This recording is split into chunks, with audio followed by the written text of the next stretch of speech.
नमस्कार दर्शकों, मैं आचार्य मनीष, जीना सीखो फाउंडेशन हमारी संस्था है, उसकी तरफ से आपका स्वागत करता हूँ इस जीना सीखो कार्यक्रम में। आप इस प्रोग्राम को पिछले कई सालों से देख रहे हो, रोजाना हमसे कुछ सीख रहे हो, हमें कुछ सिखा भी रहे हो, और जब आप ठीक होते हो बड़ी खुशी मिलती है। आपका थैंक यू का फ़ोन आता है तो भी खुशी मिलती है। और दर्शकों, ये लाइव प्रोग्राम है। अगर आपको किसी भी तरह की कोई बीमारी के बारे में पूछना है, कोई दवाई के बारे में पूछना है, डॉक्टर ने ऑपरेशन के लिए बोला, तो मुझे फ़ोन कर सकते हो। मैं कोशिश करूंगा आपको कोई ना कोई सही जानकारी देने की। एक कॉलर है हमारे साथ। हाँ जी, नमस्कार। हेलो। हेलो। हाँ जी, सवाल पूछिए। नमस्कार सर। हाँ जी, बताइए। सर, मेरी मम्मी की लीवर में चर्बी आ गई है। लीवर में चर्बी। उम्र कितनी है मम्मी की? 37। 37। वजन कितना है? वजन मम्मी का 55 होगा। और मम्मी का ब्लड ग्रुप क्या है? ब्लड ग्रुप तो पता नहीं सर मुझे। ओके, मम्मी को दवाई क्या चल रही है मम्मी की इस टाइम? अभी चल रही है, आयुर्वेदिक ही चल रही है, हॉस्पिटल से ले रहे हैं। मम्मी कौन से शहर से बोल रहे हो आप? दिल्ली से बात कर रही हूँ। तो आपको हमारे बारे में कैसे पता लगा? सर, आपका प्रोग्राम आ रहा है टीवी पे। नहीं, अभी तो आ रहा है, वैसे पहले भी देखा है कभी क्या? हाँ जी, बिल्कुल देखा है, लेकिन आपसे बात नहीं हो पा रही थी। तो आप हमारे दिल्ली में केंद्र भी तो है 4-4, वहाँ क्यों नहीं आए कभी? आप मिल लेते आके। सर, बात ही नहीं हो पाती, वो कहते सर। अरे तो टीवी पे सारे फोन नहीं मिल पाते ना। टीवी पे तो मान लो हजारों लोग फोन करते, तो सिर्फ 5-7 फोन ही उठ पाते हैं। लीवर फैटी है ना, तो 3 से 5 महीने दवाई खानी पड़ेगी, परहेज करना पड़ेगा, कहना मानना पड़ेगा, तो काफी हद तक आप ठीक हो जाओगे। तो कोई प्रॉब्लम वाली बात नहीं है। आप हमारी संस्था में संपर्क करो, कोई प्रॉब्लम वाली बात नहीं है। दर्शकों, आपको न्यूज़पेपर दिखाना चाहूंगा कि हड्डियां, जो भी हम हड्डियों की बात करते हैं, तो हड्डियों की दुश्मन है कोल्ड ड्रिंक। और आजकल छोटे बच्चे, युवा बच्चे कोल्ड ड्रिंक का बहुत सेवन करते हैं, तो बुढ़ापे में आपके जोड़ दुखेंगे, खराब हो जाएंगे। तो इसलिए कोल्ड ड्रिंक पीते हो तो हड्डियां खराब हो जाएंगी, आपको ध्यान रखना पड़ेगा। और अभी एक फोन आया था लीवर फैटी का, मैं सबको बताता हूं। लीवर, अगर लीवर फैटी है तो लीवर सिरोसिस या लीवर फाइब्रोसिस का खतरा है। तो पता ही नहीं चलता, 10-20 साल तक तो लीवर सिरोसिस हो गया, लीवर फेल हो गया। तो आप सभी लोग जैसे ही कोई एसिडिटी हो, गैस्ट्रिक हो, कॉन्स्टिपेशन हो, उसी टाइम लीवर का इलाज शुरू कर दो, उसी टाइम ध्यान रखना शुरू कर दो, खाने का, पीने का।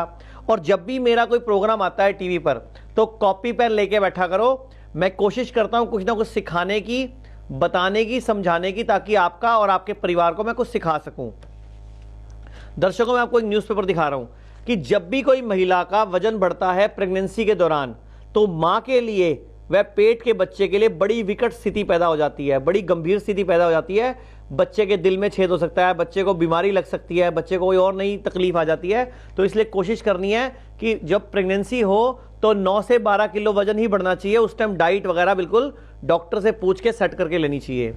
और एक, आजकल एंटीबायोटिक दवाइयों का बड़ा इस्तेमाल हो रहा है, तो एंटीबायोटिक दवाइयों के इस्तेमाल से एक तो गंजेपन की स्थिति, स्किन सोराइसिस, एलर्जी, जुकाम, छींके, खांसी, फेफड़े खराब, कई तरह की दिक्कतें आ रही हैं एंटीबायोटिक के इस्तेमाल से। तो फालतू एंटीबायोटिक से बचें आप लोग, ठीक है। एक और न्यूज़पेपर दिखा रहा हूं आप कि 60 साल की उम्र के बाद सबको अपना कैंसर पीसीए टेस्ट करवाना चाहिए, प्रोस्टेट का कैंसर एनालिसिस करवाना चाहिए सबको। जितने भी पुरुष मेरी आवाज़ सुन रहे हैं, 60 साल की उम्र के बाद हर हालत में करवाना चाहिए, क्योंकि आजकल प्रोस्टेट कैंसर बढ़ रहा है। और एक बार कैंसर शरीर में फैल जाता है तो बहुत सारी और बीमारियां आ जाती हैं।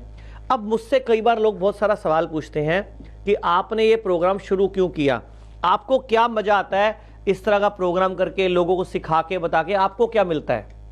तो मैं बताता हूं। पूरे विश्व में सबसे प्राचीन संस्कृति कहां की है? भारत। पूरे विश्व में सबसे ज्यादा ऋषि मुनि कहां पे है? भारत में। पूरे विश्व में सबसे प्राचीन ग्रंथ कहां के है? भारत में। वेद कहां के है? भारत में। तो भारत पूरे विश्व में सबसे प्राचीन है, सबसे संपन्न ज्ञान के मामले में है। और आयुर्वेद भी भारत का है, योग मेडिटेशन भी भारत की है, और आयुर्वेद का जन्मदाता भी भारत है।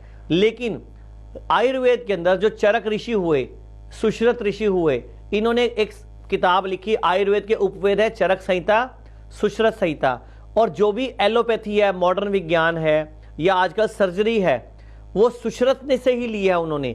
और वो विज्ञान इतना उन्नत हो गया कि उनको मार्केटिंग आती है, उनको लोगों को डराना आता है। इसीलिए आज एलोपैथी विज्ञान ज्यादा ग्रो कर गया, आयुर्वेद पिछड़ गया, क्योंकि आयुर्वेद के लोग हिंदी में बात करते हैं। और आप लोगों को जब इंग्लिश में बात करते हैं ना, आपको लगता है ये डॉक्टर अच्छा है।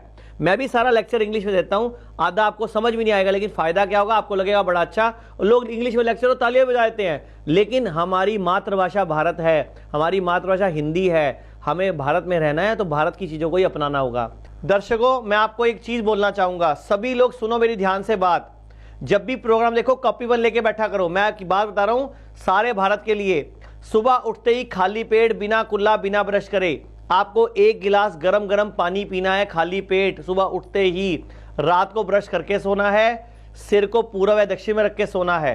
एक दर्शक है, पहले उनसे बात कर लेते हैं। हाँ जी, नमस्कार। हाँ नमस्ते सर। हाँ जी, सवाल पूछिए। सर मुझे ना मतलब 3-4 महीने से मतलब पेशाब करते ना, उसमें बहुत जलन है। आपकी उम्र कितनी है, वजन कितना है, ब्लड ग्रुप क्या है? मेरी उम्र तो है 25 वर्ष और वजन है 75। ब्लड ग्रुप क्या है? O positive negative? पॉजिटिव है। कौन से शहर से बोल रहे हो? धनबाद से। धनबाद बिहार से या छत्तीसगढ़ से? नहीं, धनबाद मतलब से झारखंड से। झारखंड में धनबाद कोयला सिटी बोलते हैं जिसको। हाँ। कितने साल से परेशान हो आप? 4 महीने से। तो हमारे आप प्रोग्राम आज ही देखा है कि पहले कभी देखा है? नहीं, पहले से देख रहे हैं। तो हमारी संस्था में फोन क्यों नहीं किया आपने? हाँ, कॉल कर रहे थे। तो दवा क्यों नहीं मंगवाया? सुनिए ना, मैम लोग बात कर रही थी तो उनको बोले कि मेरे छोटी सी बच्ची मतलब ऑपरेशन हुआ था, बच्ची हुई ना। अच्छा। तो बड़ा ऑपरेशन हुआ तो उसी समय से प्रॉब्लम शुरू हो गया। कोई बात नहीं, आप ठीक हो सकते हो। थोड़े दिन कहना मानना पड़ेगा, परहेज करना पड़ेगा। कर लोगे? हाँ कर लेंगे। तो दवाई मंगवा लो, हमारी संस्था में फोन करें, कोई दिक्कत नहीं है, ठीक हो जाओगे 2 से 3 महीने में। बस परहेज जरूर करना, ठीक है। एक और कॉलर है हमारे साथ। हाँ जी, नमस्कार। हेलो। हाँ जी, हेलो। हाँ जी, बताइए। नमस्कार जी। नमस्कार। ये हमारी लड़की है 10 साल की। 10 साल की? हाँ जी, ये दवाई लेते रहते हैं तो पेट का दर्द बंद हो जाता है, फिर 2-3 दिन बाद फिर चालू हो जाता है। कितने साल से दवाई खिला रहे हो इसको? ये अभी 1 साल की हुई है। तो डॉक्टर ने क्या बताया, क्या तकलीफ है इसको? डॉक्टर कुछ नहीं बताता, वैसे दवाई दे देता।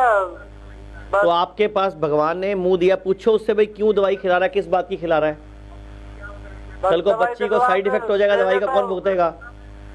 कुछ बताता ही नहीं हो। कौन से शहर से बोल रहे हो? ये मथुरा से बोल रहा हूँ जी मैं। एक बार चेकअप कराओ, फिर उसके बाद देखते हैं क्या करना है। वो डॉक्टर बताएंगे आपको। पहले पूरा चेकअप करेंगे, पेट में दर्द क्यों है, कोई आंत में इन्फेक्शन है, पेट में कीड़े हैं, डायबिटीज है या कोई एसिडिटी है या अपेंडिक्स है, जो भी होगा वो चेक करके बता देंगे आपको। दर्शकों, मैं आपको कोई न्यूज़पेपर दिखाना चाहूंगा, ध्यान से देखना। अब जो न्यूज़पेपर दिखाऊंगा सारे आपकी आंखें खोलने वाले होंगे। किसी भी तरह का ट्रांसप्लांट, घुटने का, कूल्हे का, हार्ट का, किडनी का, अगर ट्रांसप्लांट होता है तो बोस्टन यूनिवर्सिटी है अमेरिका की, अल्बामा यूनिवर्सिटी, दोनों रिसर्च करी है कि अगर आप कोई भी ट्रांसप्लांट कराते हैं तो हार्ट अटैक का खतरा बढ़ जाता है। यानी कि डॉक्टर की बातों में आके ऑपरेशन के लिए एकदम तैयार मत हो जाया करो। अब और सुन लो, जितने भी लोगों को कुपोषण है, कुपोषण समझते हो, शरीर को पूरा पोषण नहीं मिलना, न्यूट्रिशन की कमी, कमजोरी, उसके पीछे जो भारत में मुख्य वजह है वो है अवेयरनेस। लोगों को जानकारी ही नहीं है क्या खाएं, क्या नहीं खाएं, क्या ज़्यादा खाएं, क्या कम खाएं, लोगों को सिखाने वाला है। तो हमारी संस्था जो दिव्य किट भेजती है या दिव्य उपचार चाय भेजती है, उसमें एक डाइट चार्ट आता है सुबह से लेकर रात तक। अगर आपको कोई भी बीमारी है, किडनी फेल, लीवर खराब, एसिडिटी, शुगर, बीपी, इनफर्टिलिटी, जोड़ों का दर्द, कोई भी बीमारी है, बीमारी के हिसाब से डाइट चार्ट तैयार किया गया है कि इस बीमारी में ये ज़्यादा खाना है, इस बीमारी में ये कम खाना है, वात है तो क्या करें, कफ है तो क्या करें, पित्त है तो क्या करें, किस मौसम में क्या करें, कब व्रत करें, सब कुछ हम पूरे भारत के लोगों को सिखा रहे हैं। क्योंकि हमारा अपना भारत बीमार है, तकलीफ में है। आज भारत में लगभग 8 करोड़ लोग थायराइड की गोली रोज खा रहे हैं, 10-11 करोड़ लोग शुगर की गोली रोज खा रहे हैं, लगभग 10 करोड़ लोग बीपी की गोली रोज खा रहे हैं। और अगर एक गोली 1 रुपए की भी हो ना तो हजारों करोड़ रुपए भारत का बाहर जा रहा है। तो ये हमारे भारत का पैसा है, हमारा पैसा है, इसको रोकना हमारी ड्यूटी है। स्वदेशी को अपनाओ, आयुर्वेद को अपनाओ, भारत को बचाओ, भारत को समृद्ध बनाओ, बीमार देश मत बनाओ। क्योंकि अगर आपको कोई भी बीमारी लगती है ना तो पूरा देश बीमार होता है, देश की जीडीपी खराब होती है, देश की तरक्की खराब होती है। आज पूरे विश्व में सबसे ज्यादा बीमार भारत है। ऑपरेशन से बच्चों में भारत नंबर 1, चश्मा लगने में भारत नंबर 1। तो ये किसकी गलती है? हम सबकी, क्योंकि हमें जीना नहीं आता। तो आए हम सब मिलकर जीना सीखें, खाने पीने का ध्यान रखें, परहेज करें, क्या खाना है क्या नहीं खाना वो सीखें, जीना